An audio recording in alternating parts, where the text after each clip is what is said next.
ఈరోజు మంచి కాన్సెప్ట్ చూశానండి. జీవితాన్ని ఒక తత్వవేత్త, ఫిలాసఫర్ చెప్తాడు. జీవితాన్ని నిజంగా అర్థం చేసుకోవాలంటే, అంటే లోతుగా అర్థం చేసుకోవాలంటే, జీవితం అర్థం కావట్లేదంటే చాలామందికి కావట్లేదండి.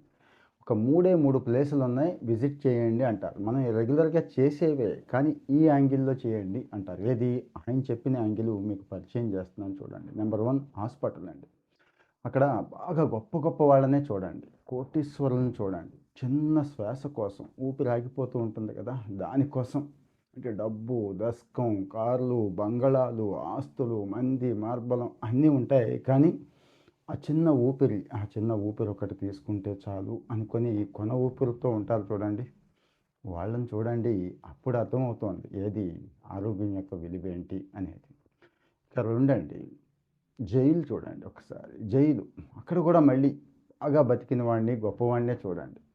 లేతే బాగా మంచివాడినే చూడండి. ఒక్క 5 నిమిషాలు, లేదు ఒక్క నిమిషం పశ్చాత్తాపం, ఒక్క నిమిషం ఆలోచన లేకపోవడం, ఒక్క నిమిషం ఉద్రేకం, ఒక్క నిమిషం పడిన ఆవేశం జీవితం మొత్తాన్ని తీసుకొచ్చి ఎక్కడ పెట్టిందో చూడండి. ఒక్క 5 నిమిషాలు.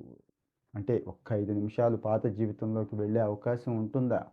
పాత జీవితాన్ని అంటే ఆ స్వేచ్ఛని, కోల్పోయిన స్వేచ్ఛని పొందే అవకాశం ఉంటుందా?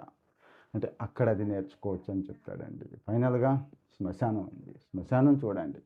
వాడు వీడు లేదు. అందరూ పక్కపక్కనే ఉంటారు. మొత్తం అందరూ సమానంగానే ఉంటారు. అంటే బతికిన కాలం పక్కన పెడితే ఫైనల్ డెస్టినేషన్ గదా! అక్కడ.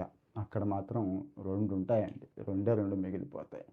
జీవితకాలంలో మనం సాధించిన జ్ఞాపకాలుంటాయి. ఒకటి, జీవితకాలంలో మనం చేసిన పొరపాట్లతో కూడిన పశ్చాత్తాపం ఉంటుంది చూడండి. మోసుకెళ్తాం కదా! మనతో పాటు కూడా. అది ఉంటుంది అంటారు. నాకెందుకో ఆ ఫిలాసఫర్ ఆలోచన చాలా బాగా అనిపించి ఉదయం పోస్ట్ చేశాను. ట్విట్టర్‌లో కూడా పోస్ట్ చేశాను. కానీ మాటల్లో చెప్తే కాస్త మన వాళ్ళకి నచ్చుద్ది అని చెప్పి చెప్తున్నానండి. మీకెలా అనిపించింది? లేదు మీకు కొత్తగా అనిపిస్తే అది కూడా చెప్పండి. ఇలాంటివి కూడా బావుంటున్నట్టయితే జీవిత సత్యాలని షేర్ చేసుకుందామండి. Thank you.